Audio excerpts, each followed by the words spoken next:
ममता रूपी घर हमारे हृदय के अंदर जो बना है, गाना गावे भर सा काम न बना। इस ममता रूपी घर में आग लगानी पड़ेगी।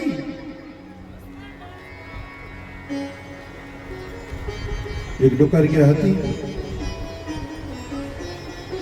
एक ही लड़का एक ही बहू, डुकरिया अकेली। सास बहू में रोज सवेरे सवेरे झगड़ा हो गया। मोहल्ला के लोग परेशान, लड़का खुद ही परेशान। एक जना तो बहू ने हाथ पकड़ो और हाथ पकड़ के बाहर निकाल दो, गेट बंद कर दो, चलो बाहर जाओ, तुम्हारा कोई अधिकार नहीं इस घर पे, मैं मालिक इस घर की, मैं रहूंगी इस घर में। डुकरिया बोली हमारी इजाजत और हमारे लाने बाहर निकाल दो। जोर जोर से रोवे चिल्लावे, काशी में जा रही हूं, काशी में जाकर के अपनी पूरी जमीन पूरी जायदाद दान कर दूंगी। जाने करने कहूं नहीं यही खिलाने आई। वो तो चिल्लिया कैसे कह रही थी कि लड़का सुन ले बे, और लड़का बाहर आ जाए, और लड़का बाहर आए तो बहू को डांट दे, हमारे पांव कर ले, हम वही भीतर चले गए। लड़का काय को, लड़का ने तो सुनी मतारी रो रही, बे तो पहले से नच रहा कैसे। नारी बेबस नर सकल गोसाई, ना चाहे न प्यार कट की नाई। लड़का तो पहले से बहू के नचे नच रहा, बंदरा सो जैसे कौन बंदरा के लाने मदारी ने चाहो। उन्होंने तो केवल लगा ला, तुम जाने चली जा मतारी, तुम्हारा पाँव पर चली जा, तो जा। गांव के आदमी नहीं आए को, गांव के आदमी ने सोची बलाए तर जाए, सवेरे सवेरे रोज को झगड़ा हो, मूड खराब कर दे, भगवान को भजन तो दूर रहो, जो आप रोज में दी चली गई। डुकरिया गांव के बाहर आई, खबर आ गई, चले गए रे राम राम राम राम राम, हमने जोन मोहल्ला वालों हो पैसा ब्याज हो दो, तो लड़का वकीला ने बता ही नहीं पाओ, हमारा पूरा पैसा डूब जाए, ब्याज ने दे हैं आदमी। आम के पेड़े के नीचे बैठ गई, इंतजार करने लगी कौन वहां रहो ये गांव से हमें लौटा भी खिलाने। अब बैठ जान देते, बैठी रही, इंतजार करते रहे, को आया और एक ही भी रखे, सो हम चली गई। काय को नहीं गाओ, पूरा दिन बीत गया, पूरा दिन बीत गया, कोई नहीं गया। शाम जब हो गई, सूर्यास्त के बाद में इनकी ते गैया हती, गैया पहाड़ चरवे गई थी, और जैसे गैया आई, गैया को नाम तो गंगी। डुकरिया खड़ी हो गई गैया के लाने, देखो, और जैसे बोला आ बेटा गंगी, आ बेटा गंगी। गैया ने जैसी आवाज सुनी, से डुकरिया के लिए कहां खड़ी हो गई। अच्छा हाथ फेरो, गले से लिपट गई, रों लगी डुकरिया, और रोज रोज हाथ फेरत फेरत, और डुकरिया ने पकड़ी गैया की पूंछ, और पूंछ पकड़ के जैसे ही पूंछ में थी, तो गैया रमा के भगी घर को, और गैया भगत जा रही आगे आगे, डुकरिया गैया की पूंछ पकड़े भगत जा रही, चली जा रही, चली जा रही, चली जा रही। और बहू सोई खड़ी थी दरवाजे पे कि हमारी गैया वेलो नहीं आई, दिन डूब गो।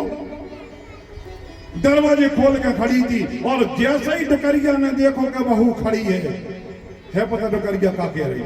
डुकरिया बोली, ए गौ माता तोरे हाथ जोड़े, ए गौ माता तोरे पांव पर, हमारा हाथ छोड़ दे, हमारा हाथ छोड़ दे, हमारा हाथ छोड़ दे, हम ही डाइन के घर में नहीं जाए, हम ही डाइन के घर में नहीं जाए, हम तो काशी को चले जाए, काशी को चले जाए। ऐसी कहत के डुकरिया गैया की पूंछ पकड़िया भीतर।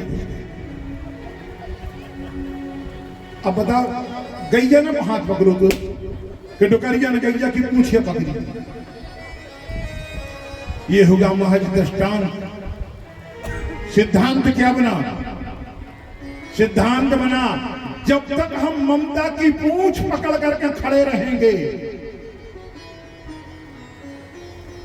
तब तक काम नहीं बनेगा। जब ममता की पूंछ हम ही छोड़ न पाए। कल कथा आई थी, बर बसरा आज सो कहीं नृपदीना, नारी समेत गवन मन कीना। महाराज मनु और शत्रुपा ने बच्चा भी फेंक दी तिजोरी की, राज मुकुट फेंक दो, और दो जने भजन करवे चले गए। अपन ने फेंक सकत चाबी, अपन नहीं फेंक सकत। डुकरिया चाबी अपनी खुटी में फंस के आई है, बहु घी ने निकाल ले गए हैं। चाबी बिल्कुल फंसोगे तो बगल में ऐसा नो हम चाबी ते धारे कुछ बहु निकाल ले गए। दो ही बंगे हंस रही, कहा मम्मी दल घरे हो चाबी। दो ही बंगे हंस रही है। श्री राम जय राम जय जय राम, श्री राम जय राम जय जय राम, श्री राम जय राम जय जय राम, श्री राम जय राम जय जय राम, श्री राम जय राम जय जय राम, श्री राम जय राम जय जय राम, श्री राम जय राम जय जय राम, श्री राम जय राम जय जय राम। बोलो श्री राम जय हो जय राम, श्री राम जय राम जय जय राम, श्री राम जय राम जय जय राम, श्री राम जय राम जय जय राम। बांके बिहारी लाल की जय। ममता रूपी पूंछ, ममता रूपी गैया की पूंछ हमें छोड़ना पड़ेगी। बच्चा भी जो संगला में फेंक नहीं पाए, भगवान के भजन को निकल नहीं पाए। ममता रूपी घर में आग लगा दो। नामदेव जी का कहना यह है, आपके हृदय में जो ममता रूपी घर बसा है, इस ममता रूपी घर में आग लगा दो। मेरे कन्हैया तुम्हारा दरवाजा खटखटाते हुए आएंगे। जो जब चाहे प्रेम को शीश दे ले जाए।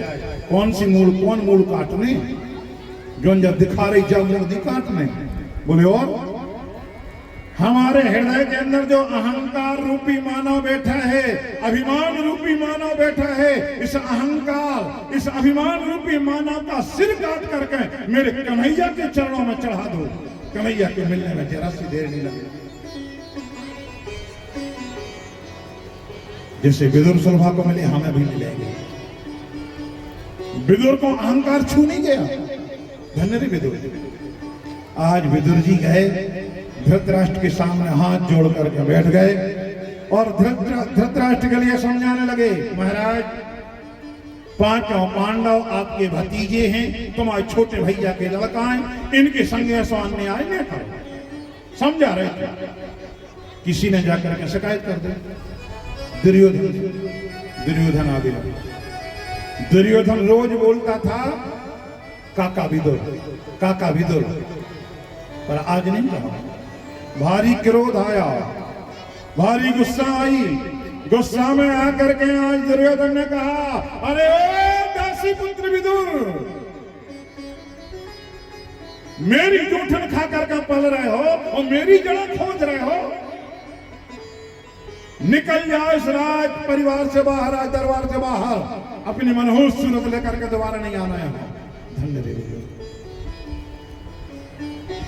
विदुर के अंदर इतनी ताकत थी, अगर विदुर चाहते गुस्सा की नजर डाल देते तो दुर्योधन के शरीर में आग लग जाता, दुर्योधन जल करके राख का ढेर हो जाता। पर नहीं, हाथ जोड़ रहे। हर बुराई में से अच्छाई निकालने की ताकत अगर किसी के अंदर होती है तो वो होती है एक संत के अंदर। धन्य रे महात्मा विदुर। हाथ जोड़ दिए, मुस्कुराने लगे और बोले, कन्हैया आप दुर्योधन की जबान पे बैठ के हमें आदेश दे रहे हो कि बाहर आ जाओ, कौन से कीचड़ में फंसे हो।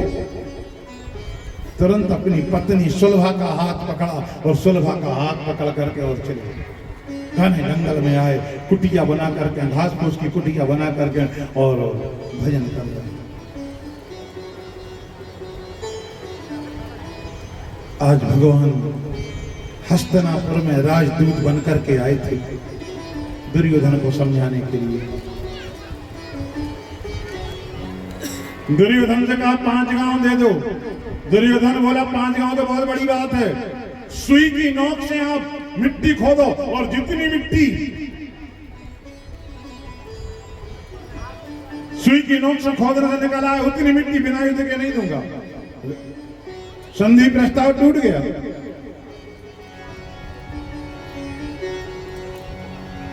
विदुर सुनवा आज एकादशी है, उपासे है, व्रतों का राजा है एकादशी का व्रत।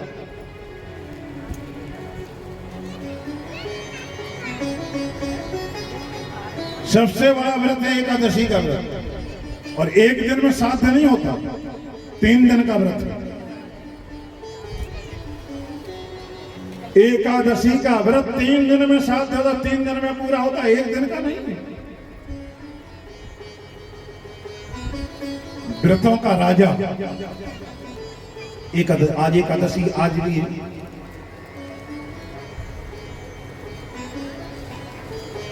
तो कथा इसलिए सुना रहे हैं एकादशी की, सब लोगों से निवेदन करें सभी लोग एकादशी का व्रत करें, कैसी भी परिस्थिति में एकादशी का व्रत ना छोड़ें। महाराज रुक्मांगद के बगीचा में ऐसे फूल खिले, ऐसे फल लगे जिनकी महक स्वर्गलोक तक जावे, और स्वर्गलोक से देवता, देवांगनाएं, अप्सराएं, गंधर्व सब आवे और बगीचा में घूमे, फूल तोड़े, फल तोड़े और ले जाए। माली परेशान हो गए। महाराज रुक्मांगद ने कहा दिन रात जागो, चौकीदारी ठीक से करो। दिन रात जाग करके चौकीदारी करी, मनो पता नहीं करो को तोड़ ले जा, फूल फल कौन ले जाता है। आज उर्वशी नाम की अप्सरा आई, बगीचा में घूमी, विमान जमीन से 1.5 हाथ ऊपर, पूरे बगीचा में घूम घूम करके आनंद लिया, झोली भर ली, फूल तोड़े, फल तोड़े। सवेरे के 4 बजे ब्रह्म मुहूर्त का समय आया, जैसे ही जाने लगी जहां विमान खड़ा था, विमान के ठीक नीचे एक बैगन का पेड़ लगा है, भट्टा को पेड़ लगो।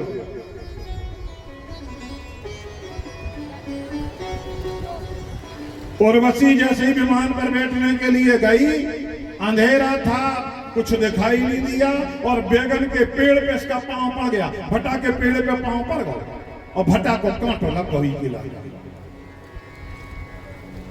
जैसे बैगन के पेड़ का कांटा लगा, जितने पुण्य थे पूरे के पूरे पुण्य छीन हो गए, फिर विमान नहीं हो पाया। सवेरा हुआ, मालियों ने घेर लिया, भाग ना पाया। रुक्मांगद के पास में खबर आ गई, रुक्मांगद जी पहुंचे, उर्वशी ने हाथ जोड़ करके प्रणाम किया। रुक्मांगद जी ने पूछा देवी कौन हो? बोलो उर्वशी नाम है मेरा। कहां से आई हो? स्वर्गलोक की अप्सरा हूं। क्यों आई थी? फल फूल तोड़ने के लिए। रोज आती हूं? बोले हाँ। और भी देवता आते हैं, देवांगनाएं आती हैं, अप्सराएं आती हैं, गंधर्व आते हैं, सब लोग फूल तोड़ कर ले जाते हैं। रात में हम लोग आते हैं और ब्रह्म मुहूर्त में सवेरे 4 बजे चले जाते हैं। आज काहे नहीं गई तुम? आज क्यों नहीं गई? उर्वशी ने कहा महाराज आपके बगीचा में जहां मेरा विमान खड़ा था, विमान के ठीक नीचे एक बैगन का पेड़ लगा है, और बैगन के पेड़ पे हमारा पांव पड़ गया और कांटा लग गया, और बैगन का कांटा लगने मात्र से मेरे जितने पुण्य थे सबके सब पुण्य छीन हो गए, कुछ नहीं बचा। अब मेरा विमान नहीं उड़ सकता। रुक्मांगद जी बोले कोई उपाय नहीं है? क्या उपाय है? अगर आपके राज्य में किसी ने एकादशी का व्रत किया हो और एक एकादशी के व्रत का पुण्य हमें मिल जाए तो हमारा विमान उड़ जाएगा। अच्छा बोले हाँ। रुक्मांगद जी बोले हम अयोध्यापुरी में कोई एकादशी का व्रत जानता ही नहीं है। फिर भी महाराज पता तो लगवाओ, पता लगवाओ। घर घर में सघन जानकारी करी गई, किसी ने एकादशी का व्रत किया नहीं किया।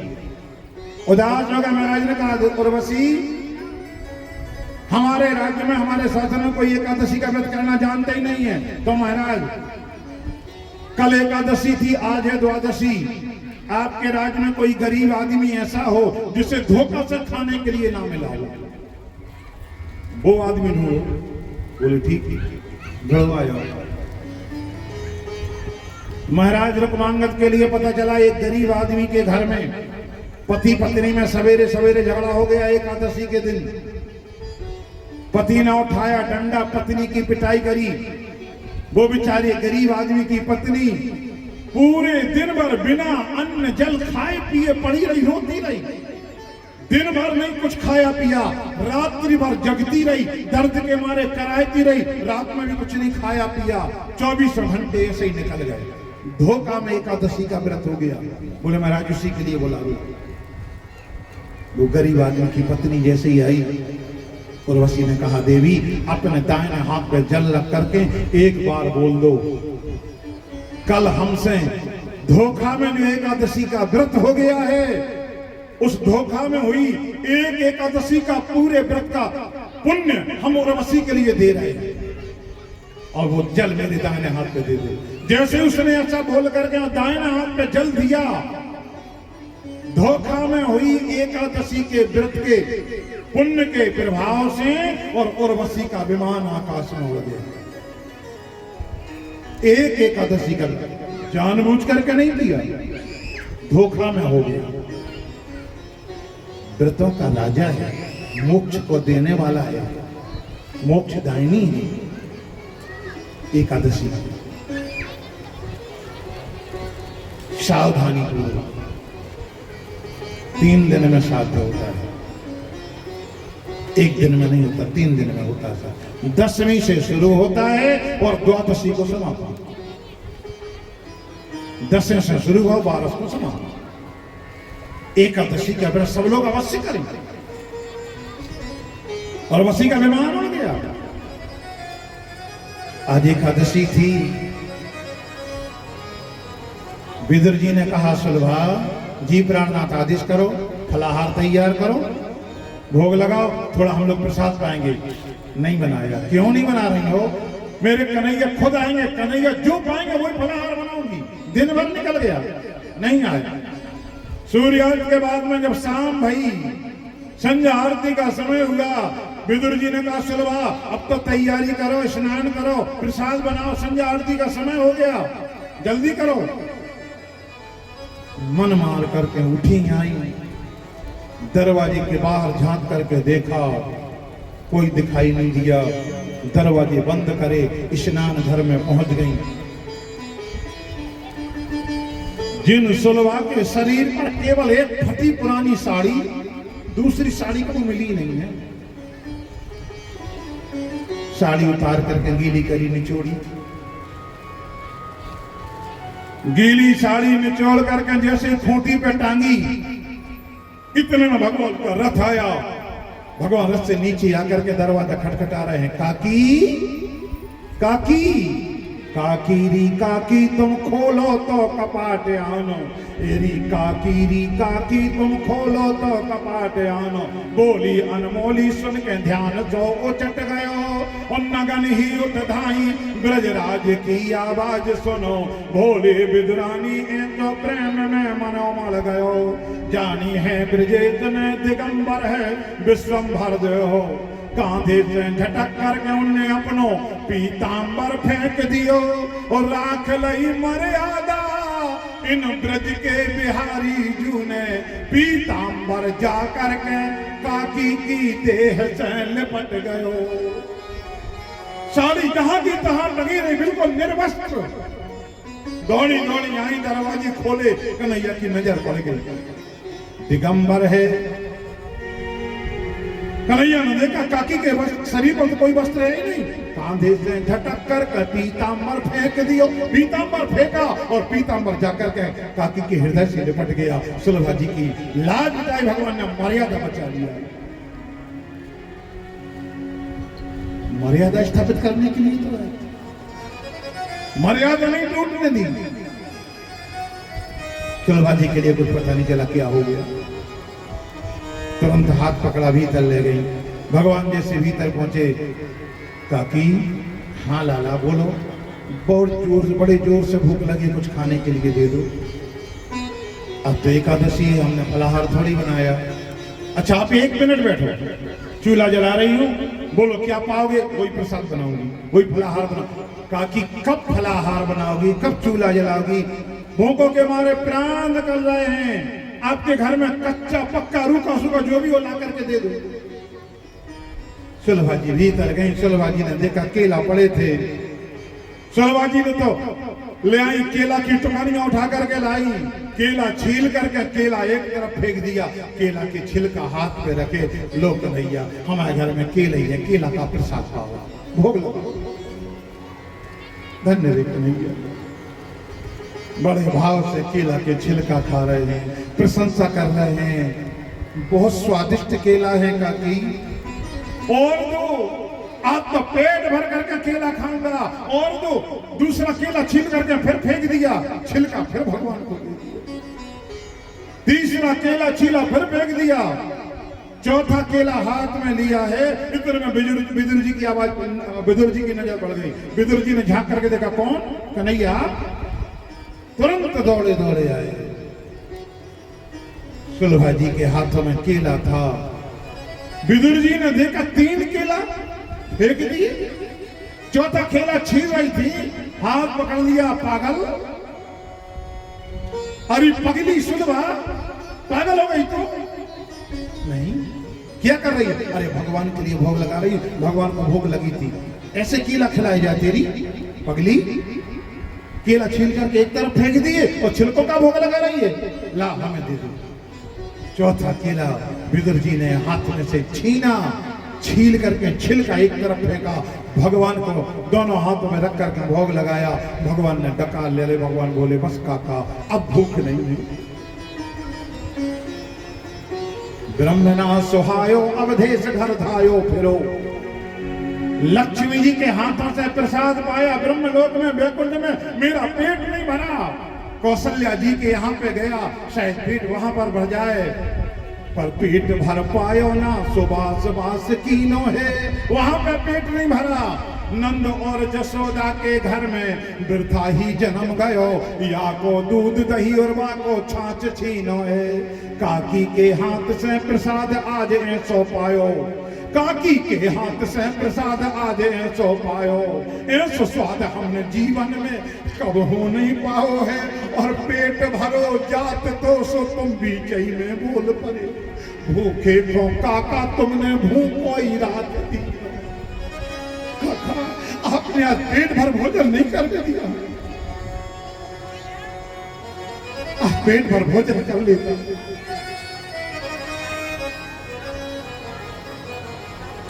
केला की छिलकों में स्वाद था, बोले नहीं।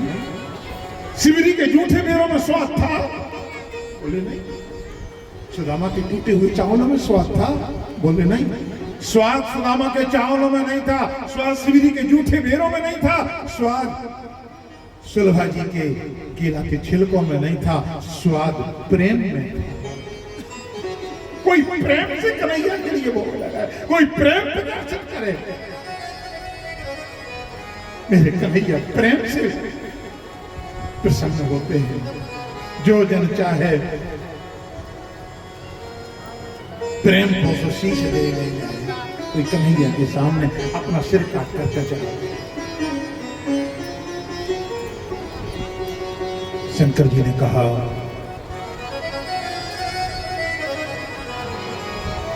सब देवता खड़े हो गए, स्तुति कर रहे हैं। आइए हम और आप भी स्तुति करें भाव से, ताली की सेवा करते हुए हम स्तुति बोलेंगे।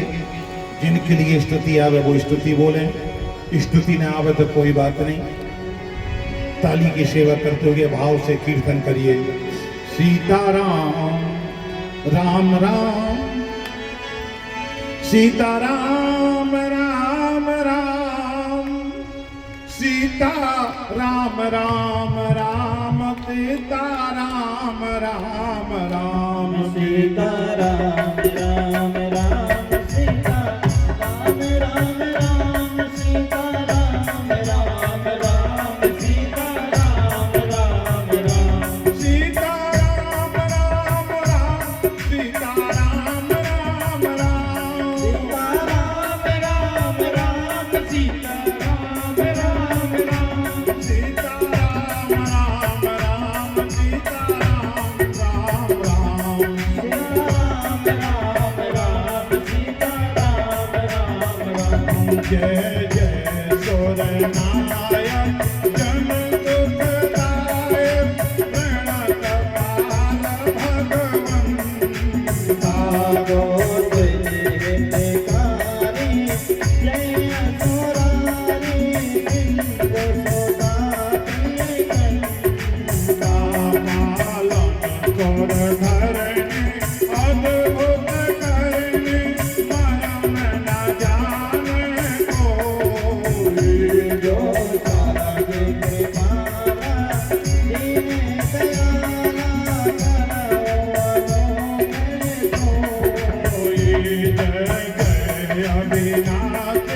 सब घटवाते व्यापक परमानंदा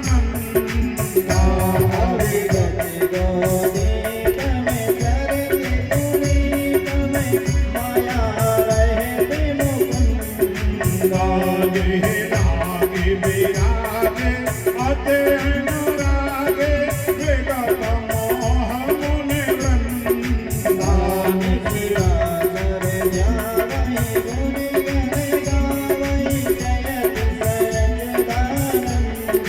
लागे करते उपाय त्रिविध बनाए संकट आय न दो जागो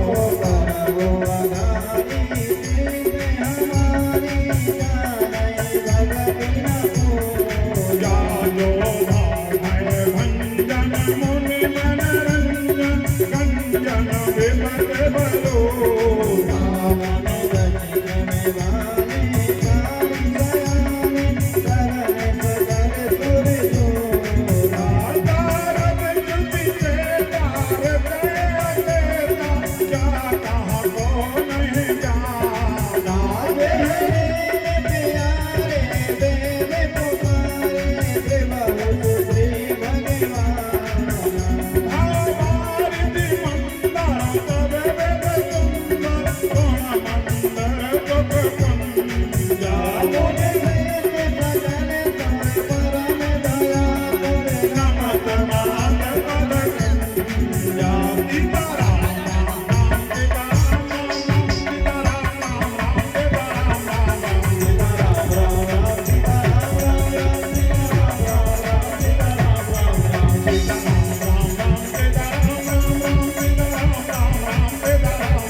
स्तुति करी। भगवान प्रकट हो गए, सबने अपना अपना कष्ट सुनाया, भगवान ने आश्वासन दिया हमारे आने का इंतजार करो, हम जरूर अवतार लेंगे। यहाँ पर कंस का न्याय, कंस का अत्याचार दिन पर दिन बढ़ता ही चला जाता। कंस घूमने के लिए निकले, रथ में हाथी घोड़ा नहीं जोते जाते, बोलो संतों से, महात्माओं से, साधुओं से, ब्राह्मणों से रथ खिंचवाया जाता है। लोग रोने लगे। इसी बीच महाराज उग्रसेन के छोटे भैया देवक, जिनकी कन्या भाई 6 का विवाह कर चुके, 7वीं कन्या का नाम था देवकी। देवकी जी विवाह के काबिल भाई। सलाह करी, चर्चा करी। कंस ने कहा हम अपनी प्राण प्यारी बहन देवकी का विवाह हो, हमारे पुराने मित्र हैं वसुदेव जी, उनके साथ नहीं करेंगे। विवाह तय कर दिया, बारात आ गई। विवाह की रस्म संपन्न भई। प्रातः काल हुआ, विदाई का मौका आया और जब देवकी अपने पिता के गले से लिपट करके रोई है ना, महाराज पत्थर पिघल गया। पत्थर हृदय था। कंस रोने लगा। देवकी अपने भैया के गले से लिपट गई। समझाया बुझाया, भारी सामान दिया अपनी तरफ से दहेज में, रथ पे बैठाल दिया, खुद रथ हाँकने के लिए बैठ गया। जैसे रथ हाँकने के लिए बैठा कंस, देवकी मुस्कुराने लगी। रथ के घोड़ा 10 कदम आगे बढ़े हैं। आकाशवाणी भई, सावधान सावधान। अरे कंस, जिस बहन देवकी के ऊपर इतना प्रेम बरसा रहा है, उसी देवकी के 8म गर्भ से तेरा मारने वाला बैरी पैदा होगा। तेरी चोटी पकड़ करके घसीट घसीट करके मारेगा। कौन पड़ा रास्ते से नीचे, हाथ पकड़ करके झटका मारा, देवकी को जमीन पे गिरा दिया। बाएं हाथ में देवकी की चटैया पकड़ लाई, दाएं हाथ में तलवार मार लाई। वसुदेव जी ने हाथ पकड़ दिया। वसुदेव जी बोले भैया क्या कर रहे हो? भोजवंश के कुलदीपक हो, सूरवीर हो, स्त्री के ऊपर हाथ, ये सब क्या है? आपने आकाशवाणी नहीं सुनी? अरे इसके 8म गर्भ से हमारा मारने वाला बैरी पैदा होगा। वसुदेव जी बोले सुनो, सज धज कर जिस दिन मौत की शहजादी आएगी,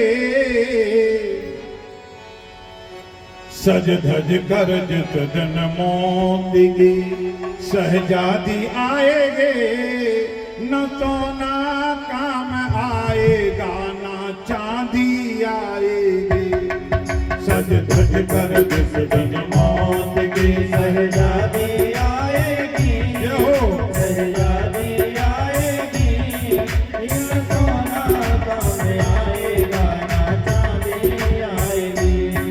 सज धज कर जिस दिन मौत शहजादे आएगी, शहजादे आएगी, न सोना काम आएगा न चांदी आएगी। सज धज कर जिस दिन मौत की शहजादी आएगी, शहजादी आएगी, न सोना काम आएगा न चांदी आएगी।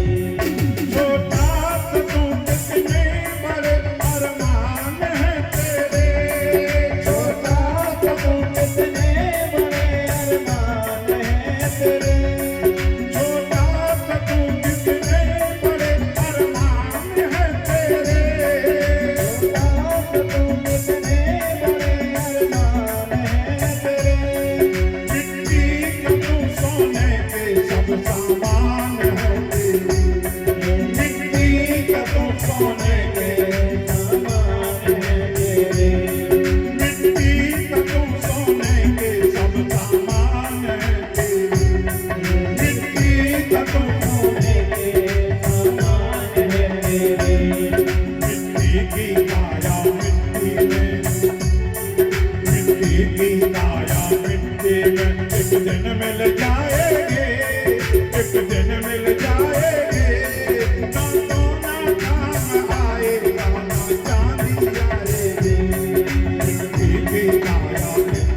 एक दिन मिल जाएगी, एक दिन मिल जाएगी।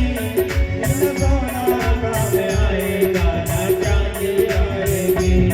सज धज कर जित जन्मों के दिन सहजादे आएंगे, सहजादे आएंगे। न सोना काम आएगा, न चांदी आएगी। सज धज कर जित जन्मों के दिन सहजादी आएगी, सहजादी आएगी। न सोना काम आएगा, न चांदी आएगी। न सोना काम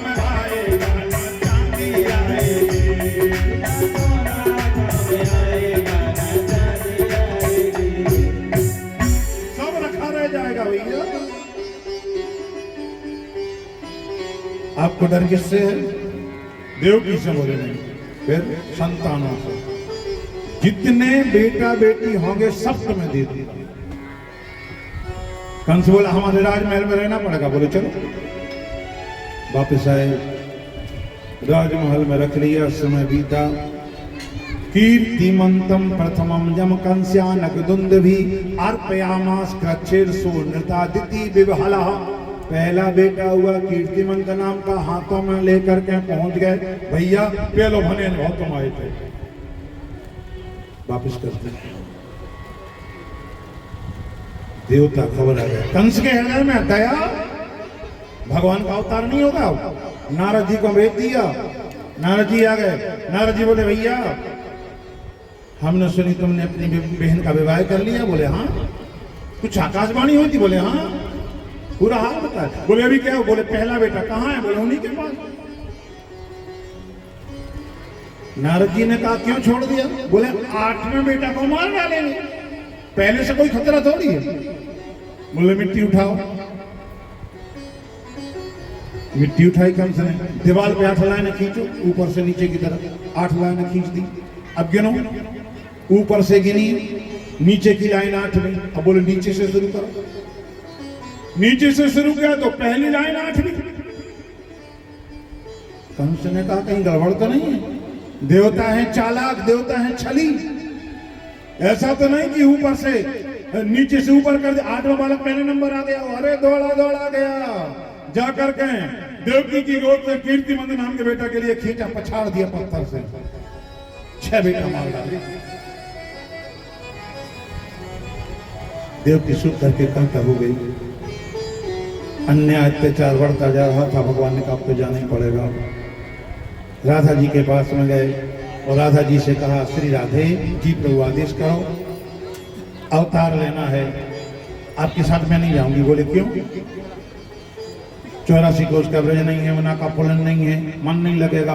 भगवान ने राधा जी की प्रसन्नता के लिए 84 कोस की भूमि का टुकड़ा गौ लोक से उठा करके मृत्यु लोक में भेज दिया। अब तो प्रसन्न हो जाओ, चलो। शेषनाग जी के पास गए। शेषनाग जी से कहा भैया शेषनाग अवतार लेना, जल्दी चलो। तो शेषनाग जी ने कान पकड़े और 10-20 मेरे उठे बैठे। भगवान बोले क्या कर रहे?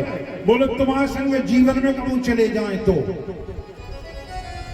क्यों, क्या हो गया? क्या होगा? क्यों नहीं जाओगे मेरे साथ? शेषनाग जी बोले तुम बड़े बन जा, हमें हल्को बना दे, पांव दबाओ दबाओ मर मिटक, और तुम्हारे मन को मरम को मिलत नहीं है। भगवान बोले हमने कौन सा मरम नहीं बताया? बोले राम अवतार की याद करो। आपने कौन बात सच्ची बता दी हमें? बचपन में क्या कैसे सलाह कर ली कि तुम हमें 14 साल को वनवास मांग लियो, तो हम अयोध्या को खानदानी राज मुकुट रावण के तसल्ली आके तुम्हारे कदमों में डाल दी। हमें नहीं बताई। हम कहते मैया से उल्टो सुलटो बोलत रखा, तना इशारा कर देते कि शांत हो जा, तो हमारी सलाह है, तनक तो कह देते। उते गए, असली सीता को वास करवा दो अग्नि में, नकली सीता को अपहरण करवा दो और रोक फिर। और हम जो समझाओ किस और ज्यादा रोकते।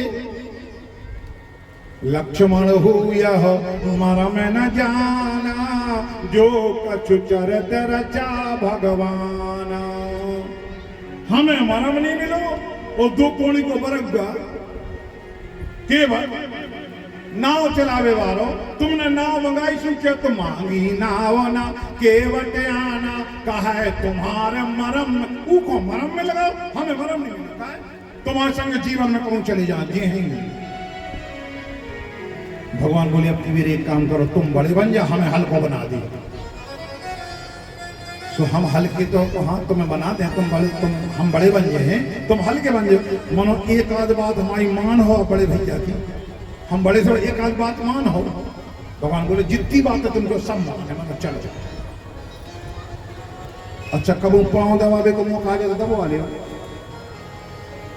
भगवान के लजा का को ठहरा, अरे हम बड़े बन के चले हैं, तुम कहा है हल्के, और हमारी इच्छा होगी कि नहीं आज तो तुम्हारे पाँव दबाने को दबवा ले। भगवान बोले जा काय को ठहरा। रामावतार में शेषावतार लक्ष्मण जी को भगवान के पांव दबाने का मौका ही नहीं मिला। जब तक विवाह नहीं हुआ, किशोरी जी राजमहल में नहीं आई, लक्ष्मण जी दोनों पांव की सेवा करते थे। और जिस दिन किशोरी जी मैया जानकी जी जनकपुर से बाहर आ गई, आज लक्ष्मण जी भगवान की सेवा करने के लाने जैसे ही गए, जानकी जी ने हाथ जोड़ ले और जानकी जी बोली भैया लक्ष्मण जी मैया आदेश करो, एक काम करो, अब तुम ई कमरा में आज की बात कब होने आएगी। बोले काहे? बोले भगवान के दो ही पांव की सेवा हम करें। लक्ष्मण जी भगवान के मुंह की तरफ देखने लगे तो भगवान का चुके हैं। तो जैसे ही लक्ष्मण जी भगवान के मुंह की तरफ देखे तो भगवान ने आंखें बंद कर ली। माने समझ गए लक्ष्मण जी के इनकी सोई सलाह कहाई। लक्ष्मण जी ने तो भोजन बंद कर दिया, अन्न जल का परित्याग कर दिया। महीना भर बीत गया, शिकायत मिली, भगवान ने बुलाया। लक्ष्मण मैया बोल रही थी कि तुम अन्न जल ग्रहण नहीं करते। हाँ प्रभु बात सही है। क्यों? बोले भूख नहीं लगा तो रोटी नहीं खा रहे, प्यास नहीं लगा तो पानी नहीं पिए। बात का शरीर में कोई रोग है? बोले रोग कुछ नहीं। और एक बात साथी बता, बोले कहा दो चार दिन की बात है, बता जा सुन लियो कि तुम्हारा हल्का भैया लक्ष्मण मर गया। रोन लगे और जान लगे वायरस। भगवान ने हाथ पकड़ा, रुको सही बात बोलो। तो जब से आपके पांव की सेवा छोटी है, न भूख लग रही है न प्यास लग रही है। लक्ष्मण हम क्या बताएं? जानकी मेरी अर्धांगिनी, जानकी मेरी पत्नी है, मेरे शरीर के अंगों पर उसका अधिकार है, मैं कैसे मना कर दूं? लक्ष्मण जी बोले तो अब मैया को मना नहीं कर सका। बोले नहीं तो हमें काय को मना कर रहा है? मर भी से हमें मर जान दे। भगवान ने कहा लक्ष्मण एक बात सुन ले, होली का नेंग मांग लेना। होली आ रही है, होली हाँ होली आ रही है। और अयोध्या के राजमहल में एक प्रथा है, कोई नई वधू, नई कुल वधू जब अपना देवर के साथ में होली खेलने के लिए जाती है तो पहले देवर अपनी भाभी से नेंग मांगता है। तो हम नेंग मंगावे के लिए जिगत ले जो। भगवान बोले पूरी बात तो सुन ले। जैसे जानकी जी तुम्हें गुलाल लगावे के लाने आवे, सो तुम मैया तुम जानकी जी से हमारे दाहिने पांव की सेवा होली के नेक में मांग लियो। अरे लक्ष्मण जी तो ताली बजा बजा करके नाचे, खूब हंसे, प्रभु जल्दी होली बुला दो, जल्दी होली बुला दो, जल्दी होली बुला दो। भगवान बोले होली तो अपने समय से आएगी रे पागल। 6 महीने का लंबा इंतजार किया लक्ष्मण जी ने, आज होली आई। और जैसे ही जानकी जी आई हैं, होरी खेलन को अलन ले जन किशोरी, होरी खेलन को है अलन लेके जनक किशोरी, होरी खेलन को है। साड़ी के पल्लू में गुलाल भरी थी, तिलक लगाने के लिए जैसे आई, लक्ष्मण जी ने हाथ जोड़ लिए। मैया नैन, जानकी जी बोली भैया क्या चाहने? बोलो चलो तिरवा चाहो। जानकी जी बोली भैया लक्ष्मण तुम जो मांगोगे दूंगी दूंगी दूंगी, मेरे प्राण चाहिए मांग लो। लक्ष्मण जी बोले मैया आपके प्राणों की जरूरत नहीं है। बोले और अगर होली के नेंग में देना है तो एक काम करो। बोले क्या? भगवान के दाहिने पांव की सेवा हमें दो। जानकी जी बोली दई दाहिने पांव की सेवा लक्ष्मण जी करें, बाएं पांव की सेवा जानकी जी करें। लक्ष्मण जी प्रसन्न। आज ठहरा ली बात और जैसी बात ठहराई है लक्ष्मण शेषनाग जी तैयार हुए। सप्तम गर्भ धारण किया शेषनाग देवकी जी ने। शेषनाग जी आए। देवकी का 7 महीना का गर्भ योग माया ने खींचा। वसुदेव जी की पहली पत्नी जिनका नाम था रोहिणी, उनके गर्भ में स्थापित किया।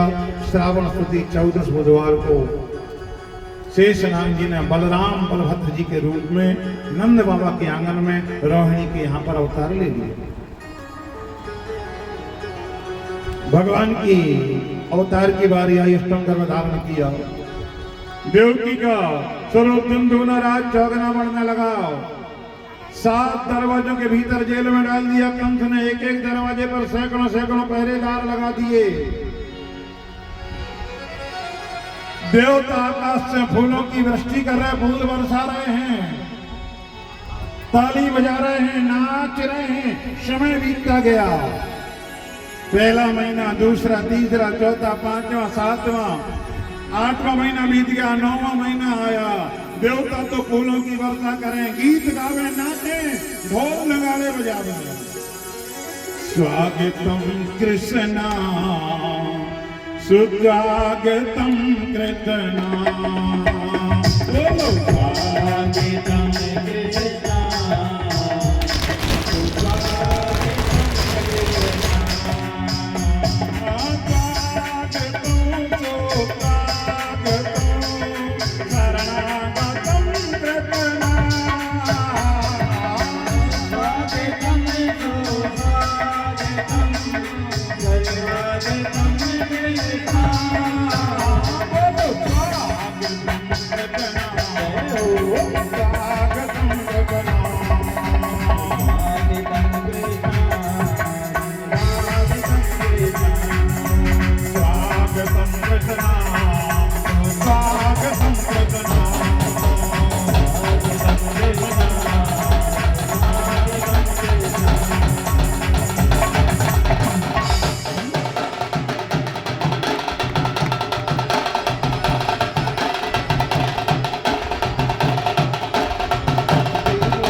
बोले कृष्ण कन्हैया लाल लेकिन वसुदेव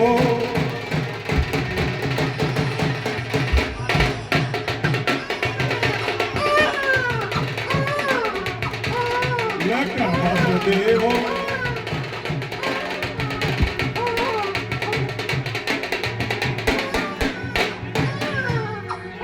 लेकिन वसुदेव मथुरा के मोहन चले। हाँ मोहन चले। माँ की